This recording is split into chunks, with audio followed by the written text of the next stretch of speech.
halka ka soo jeedinaya yani ayamaha wax la soo dhaxmaraya jumhuriyadda ACC oo boqotay deegaanada xudun iyo deegaanada hoos yimaada Colonel Faisal Falalugo halka ay gaaray iyo deegaanada hoos yimaada oo lagu soo dhaweeyay si aad u wanaagsan oo qiimo badan warar kale waxa ay sheegayaan in uu kulamo la qaatay qaybo kamid ah odayaasha iyo haweenka oo si fiican halka lagu soo dhaweeyay waxaan arkay dad kale oo shaqeeyana leh Faisal deegaanadaas ma tigi karo Faisal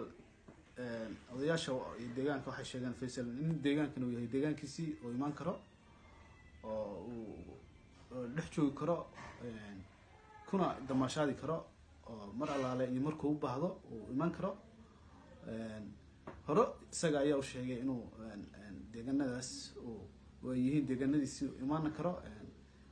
كنا دحم شاحي كرا أنتو دانو سير كسين مقالة قار سوا ملها كل دوان سوا بقنايا قريه سي دجاندي سي مر بدح مريا سيدا هروش جانا إنه مرور بمشى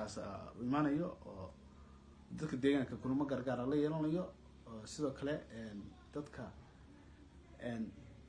كحران السجا عاد كوتاجر سن دلك جدها يدبدبة وحاول إنه سيلة بتجبر الدونا الدلالة وكوضة ديجانا داس